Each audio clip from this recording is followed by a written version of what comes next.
नमस्कार। 17 अगस्त 2025 को ही सूर्य ने एक महीने के लिए अपनी स्वयं की ही राशि सिंह में प्रवेश कर लिया है। सिंह राशि स्वयं सूर्यदेव की ही राशि है और इस समय वहां पर पहले से ही केतु विद्यमान है और इसी गोचर के समय में 7 सितंबर को पितृपक्ष भी शुरू हो रहा है। केतु जो पहले से ही वहां पर बैठे हुए हैं वो सूर्य के परम शत्रु माने जाते हैं और ग्रहण योग बनाते हैं। तो सूर्य केतु की इस युति का सभी 12 राशियों पर क्या कुछ प्रभाव होने वाला है, इस वीडियो में मैं आप सबसे शेयर करने वाली हूँ। और ये जो राशिफल होगा वो चंद्र राशि पर आधारित होगा। 17 अगस्त से लेकर 17 सितंबर तक सूर्य सिंह राशि में ही अपनी खुद की ही राशि में गोचर करेंगे। सूर्य जैसे कि हमारी आत्मा के कारक माने जाते हैं, हमारे पिता के कारक माने जाते हैं, सृष्टि के केंद्र बिंदु माने जाते हैं। तो वो जिस किसी भी राशि में जाते हैं तो उस राशि के गुणों को प्रकाशित कर देते हैं। सिंह राशि धर्म की राशि मानी जाती है और ये काल पुरुष की कुंडली के 5वें भाव में आती है। 5वें भाव से हम धर्म का भी विचार करते हैं और ये धर्म त्रिकोण की राशि भी कही जाती है। और यहीं से हमें 5वें भाव से ही पास्ट लाइफ की जो भी पाप पुण्य है, जो भी हमारे संस्कार या विचार होते हैं उनको भी देखते हैं, क्योंकि सूर्य आत्मा है और आत्मा का जो मूल कैरेक्टर या नेचर होता है धर्म ही होता है, ज्ञान को प्राप्त करना होता है। और यही सूर्य जब अपनी स्वयं की ही राशि में आ रहे हैं तो ये गोचर सभी के लिए यूं तो अच्छा ही होगा, लेकिन क्योंकि सूर्य के साथ यहाँ पर केतु है तो केतु जब भी इस तरह की युति बनाते हैं, दो क्रूर ग्रह जिसको हम कहते हैं साथ में है, तो अलग तरीके का ही योग बन रहा है। सूर्य अहंकार को दर्शाता है, वहीं केतु मोक्ष को दर्शाता है। बिल्कुल ही अपोजिट कॉन्सेप्ट पे दोनों काम करते हैं, लेकिन फिर भी दोनों साथ है। तो ये गोचर यूं तो सभी के लिए अच्छा रहने वाला है। कुछ सामान्य सावधानियां सभी को रखना पड़ेगी, विशेषकर स्टूडेंट के लिए बहुत अच्छा है, टीचर्स के लिए अच्छा है, गवर्नमेंट जॉब में जो लोग हैं उनके लिए अच्छा है, जो कॉन्ट्रैक्टर्स हैं उनके लिए अच्छा है, लीडर्स के लिए अच्छा है, राजनेताओं के लिए अच्छा है ये गोचर। अब बात करेंगे सिंह राशि की। सिंह राशि में 3 नक्षत्र आते हैं, मघा नक्षत्र, पूर्वा फाल्गुनी और उत्तरा फाल्गुनी। मघा का तो सिंबल ही स्वयं राजगद्दी है, वहीं पे पूर्वा फाल्गुनी एक समृद्धि देने वाला नक्षत्र माना जाता है, उत्तरा फाल्गुनी को भी ऐश्वर्य से ही जोड़ा जाता है। तो इन तीनों ही नक्षत्रों के जो भी संबंध है वो हमारे पितरों से या हमारे फोर फादर से ही माने जाते हैं, क्योंकि मघा के तो देवता स्वयं पितर ही है। वहीं पर पूर्वा फाल्गुनी की जो देवता है वो भग है और उत्तरा फाल्गुनी की जो देवता है अरिमा। तो भग और अरिमा भी पितृलोक के अधिकारी देवता माने जाते हैं।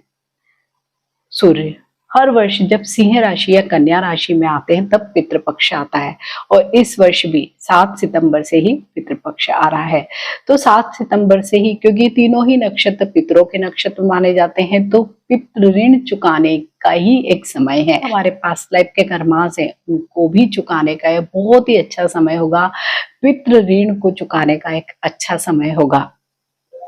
सूर्य पॉजिटिव ईगो है, यानी कि एक सात्विक अहंकार है, वहीं पे राहु नेगेटिव ईगो और केतु तो एक मोक्ष है या डिसोल्यूशन ऑफ ईगो जिसे हम कह सकते हैं वो है।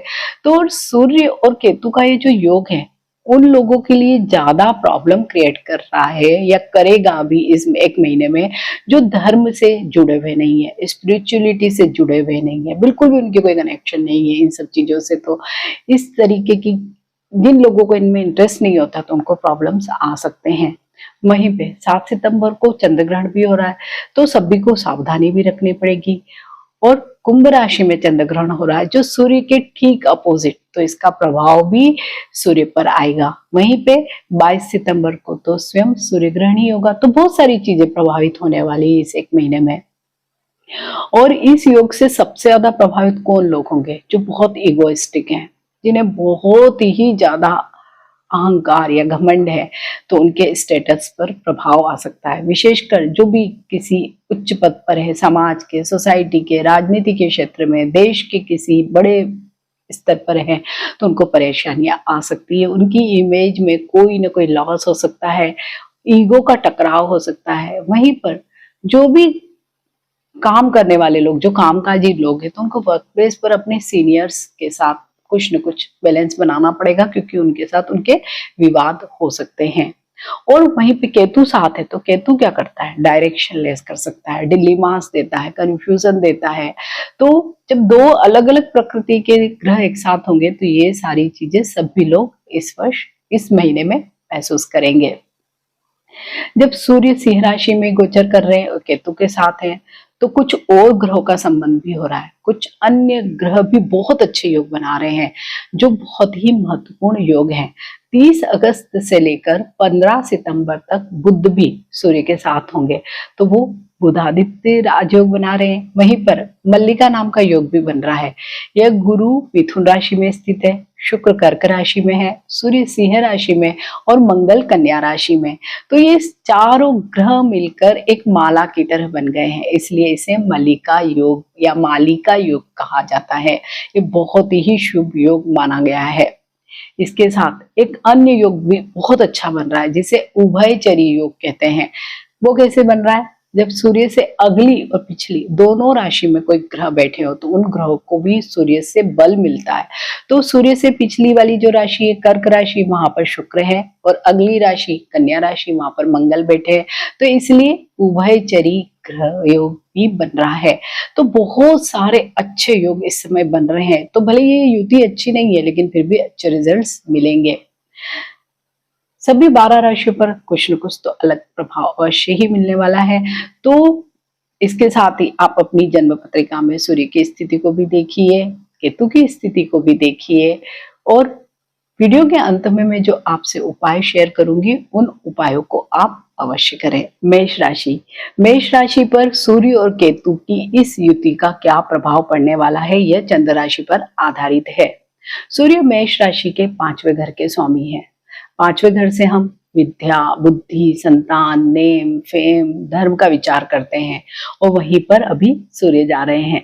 तो सूर्य आपकी राशि के स्वामी मंगल के तो बहुत अच्छे मित्र भी हैं।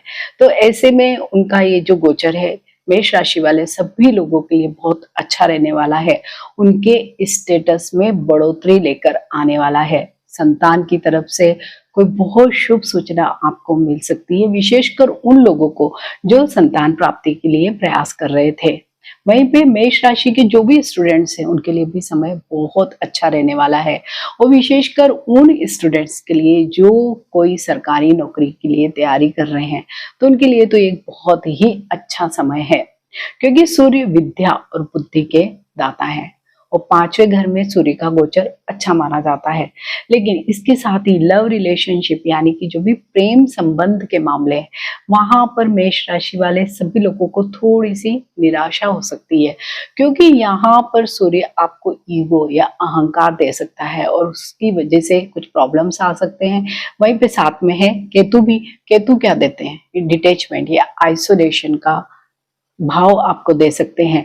तो व्यक्तिगत जीवन में कुछ आपके अवश्य ही समस्या आ सकती है, क्योंकि इस समय आपकी ईगो अन्य किसी भी इमोशन से बहुत बड़ी हो सकती है, और इसी ईगो के कारण शायद आपके संबंधों में कुछ खटास आ जाए। तो मेष राशि वाले सभी लोगों को, विशेषकर स्टूडेंट्स को तो बहुत अच्छा समय है। उन लोगों को बहुत मन लगाकर पढ़ाई करनी चाहिए। लव रिलेशनशिप में आपको सावधानी रखनी चाहिए, और अन्य सभी मामले स्टेटस के लिए, नेम फेम के लिए बहुत अच्छे ही हैं। फिर भी वीडियो के अंत में मैं कुछ कॉमन उपाय आपसे शेयर करूंगी, उनको अवश्य करें। तो मेष राशि वाले सभी लोगों को मेरी तरफ से बहुत शुभकामनाएं। वृषभ राशि के लिए सूर्य आपके चौथे घर से गोचर करेंगे। चौथा भाव क्या है, सुख का भाव है, माता का भाव है, और चौथे घर से किसी भी क्रूर ग्रह का गोचर कभी अच्छा नहीं माना जाता है, और सूर्य को हम क्रूर ग्रह मानते हैं, फायर एलिमेंट है, क्योंकि चौथा घर क्या है, सुख का भाव है, और सूर्य एक अग्नि प्रधान ग्रह है, और चौथा घर नेचुरली चंद्रमा का घर माना जाता है। तो यहाँ पर काल पुरुष कुंडली में कर्क राशि आती है, और चंद्रमा जल तत्व का ग्रह है, इसलिए मंगल, केतु, सूर्य जैसे जो फायर एलिमेंट से अग्नि तत्व के ग्रह हैं, तो उनका चौथे घर से गोचर इन जनरल अच्छा नहीं माना गया है। तो जब सूर्य के ही इस गोचर में जो फायर मीन्स अग्नि तत्व जो उनकी प्रधानता वाला नेचर है, केतु का भी यही नेचर है, और दोनों ही क्रूर ग्रह भी है, तो बुरे परिणाम तो नहीं देंगे लेकिन बहुत अच्छे परिणाम भी नहीं देंगे। विशेषकर अगर आप वृषभ राशि वाले सभी लोग अगर डिसिप्लिन में रहते हैं, लेजी नहीं बनते हैं, अपने सारे कार्यों को समय पर पूरा करते हैं, तो एज सच सूर्य के इस केतु के साथ गोचर में आपको कोई प्रॉब्लम नहीं होगा। लेकिन अगर आप जरा सा भी लेजी होते हैं, आलस करते हैं, तो हो सकता है आपको अच्छे रिजल्ट नहीं मिले। वहीं चौथे घर में जब इन क्रूर ग्रहों का योग या गोचर होगा तो आपको घर से दूर जाने के योग बनेंगे, ट्रांसफर के योग होंगे। इसके साथ ही घूमने फिरने के भी योग बन रहे हैं। एक तो ग्रह है धर्म का, दूसरा है मोक्ष और मुक्ति का। तो धार्मिक प्रदेशों की या धार्मिक तीर्थ स्थान की यात्रा करना आप सब लोगों के लिए अच्छा भी रहेगा। वहीं पे आपके जो भी सीनियर्स हैं या बॉस है, उनसे किसी भी प्रकार के विवाद से आप सब लोगों को बचना चाहिए, क्योंकि दशम भाव पर डायरेक्ट दृष्टि पड़ रही है। या घर में भी जो बड़े लोग हैं उनसे किसी भी प्रकार के वाद विवाद से आप सबको बचना चाहिए। इस वृषभ राशि वाले सभी लोगों के लिए इस युति के कुछ बुरे प्रभाव इस तरह से हो सकते हैं, क्योंकि दोनों ही फायर एलिमेंट है, सूर्य भी केतु भी, तो किसी प्रकार का घर में कोई फायर इंसिडेंट हो सकता है। तो विशेषकर महिलाओं को किचन में काम करते समय, पूजा करते समय अवश्य ही ध्यान रखना चाहिए। साथ ही सितंबर में ही चंद्र ग्रहण भी हो रहा है, तो आप सब लोगों को यात्रा के दौरान भी सावधानी रखनी चाहिए। विशेषकर यात्रा के दौरान अपने स्वास्थ्य का ध्यान रखना है और किसी भी प्रकार की चोरी जैसी जो घटनाएं होती है उनसे भी सावधानी रखनी चाहिए, अपने सामान का ध्यान रखना चाहिए। तो वृषभ राशि वाले लोगों के लिए सूर्य और केतु की युति थोड़े से मध्यम प्रभाव ही देने वाली है। वीडियो के अंत में मैं जो उपाय आपसे शेयर करूंगी उन्हें अवश्य करें। तो वृषभ राशि वाले सभी लोगों को मेरी तरफ से बहुत शुभकामनाएं। मिथुन राशि के लिए सूर्य तीसरे भाव से गोचर करेंगे, जो एक फायर एलिमेंट वाला जो भी ग्रह होते हैं उनके लिए तीसरा भाव बहुत अच्छा होता है, उनको अच्छा लगता है, क्योंकि तीसरा भाव किसी भी काम की स्टार्टिंग को या बिगिनिंग को दिखाता है, गर्मी को दिखाता है। इसलिए क्योंकि एफर्ट वाला भाव है, इसलिए सूर्य का जो तीसरा गोचर अच्छा माना जाता है। केतु जो यहाँ बैठे हैं उनका भी तीसरा गोचर यहाँ से अच्छा ही माना जाता है, लेकिन सूर्य केतु दोनों का मिलना बहुत अच्छा नहीं माना जा सकता है। तीसरा घर कम्युनिकेशन को भी दिखाता है, इसके साथ लिखने पढ़ने जो भी लोग लिखते हैं उनको भी दिखाता है। तो आप सभी मिथुन राशि वाले लोगों को बोलने और लिखने से पहले सोच समझ कर ही कुछ भी आगे चीज बढ़ानी है। सपोज आप किसी डॉक्यूमेंट को साइन कर रहे हैं तो पहले बहुत अच्छे से उसे पढ़ लीजिए, फिर आप साइन कीजिए। या आप कहीं पे आप सलाहकार हैं, किसी को कोई सलाह दे रहे हैं, या आप कोई वक्ता है, किसी कहीं पर भी कुछ बोल रहे हैं, तो बातचीत से पहले अपने जो भी लिखा हुआ जो आप बोलने वाले हैं उसे बहुत अच्छे से पढ़िए और फिर ही कुछ भी आप काम करिए या बोलिए। या आप सलाहकार हैं तो बहुत सोच समझ कर ही आप सलाह दीजिए। तो विशेषकर ऐसे जो लोग हैं या ऐसी पोस्ट पे जो लोग काम करते हैं, सपोज आप बैंक में हैं और या आप किसी ऐसे पोस्ट पे हैं जहां आपके ही सिग्नेचर से पैसे विड्रॉल हो सकते हैं, या कोई बड़े डॉक्यूमेंट्स पे आप साइन करते हैं जो बड़ी मतलब कुछ बड़ी चीजें करने वाले होते हैं, नीति निर्धारण करने वाले जो लोग होते हैं, तो आप पहले उनको जरूर पढ़ लीजिए और उसके बाद ही आप उन्हें साइन करिए, तो आप सब लोगों के लिए अच्छा होगा। तो इस समय मिथुन राशि वाले लोगों के लिए क्या होगा कि कुछ बस इस तरह के जो प्रॉब्लम्स है वो आ सकते हैं, साथ ही उनके ऊपर कुछ दोषारोपण हो सकता है। जैसे आपने जो काम नहीं किए या पास में कभी आपने कुछ किया है तो इसके लिए आपको दोषी ठहरा दिया जाएगा, तो वो आपके नेम फेम को कहीं ना कहीं थोड़ा सा प्रभावित करेगा। वही मिथुन राशि वाले जो लोग भी ट्रांसफर के लिए कोशिश कर रहे थे और घर से बहुत दूर जाना चाहते थे तो उनके लिए बहुत अच्छा है। और विशेषकर जो लीगल प्रोफेशनल्स हैं, डॉक्टर्स हैं, लॉयर्स हैं, उनके लिए बहुत अच्छा है। और जो ट्रेवल इंडस्ट्री से जुड़े हुए जो लोग भी हैं उनके लिए भी ये वाला समय बहुत हैपनिंग, एक महीना बहुत ही हैपनिंग हो सकता है। लेकिन इसके साथ ही मिथुन राशि वाले सभी लोगों को अपनी आंखों का बहुत ध्यान रखना है और साथ ही अपने लीवर का भी आप ध्यान रखिए। अगर वहां पर पहले से ही कोई समस्या है तो थोड़ा सा आप डॉक्टर को मिलिए, टेस्ट वगैरह करवाइए, मेडिसिन लीजिए। तो मिथुन राशि वाले सभी लोगों के लिए भी ये जो सूर्य केतु की युति अच्छे ही प्रभाव दे रही है। तो मिथुन राशि वाले सभी लोगों को मेरी तरफ से बहुत शुभकामनाएं। सूर्य और केतु के इस गोचर में सभी लोगों को कुछ कॉमन उपाय अवश्य ही करने चाहिए। बहुत ही आसान उपाय है। सूर्य, क्योंकि ये तो प्रकृति या हमारी आत्मा का ही कारक है, हमारा सृष्टि का केंद्र बिंदु है, तो हमको सारी पावर तो सूर्य से ही मिलती है। तो बस आपको अभी इस ग्रहण योग में जो केतु के साथ युति के कारण बन रहा है, आपको पावर लेनी है सूर्य से। वो कैसे ले सकते हैं आप?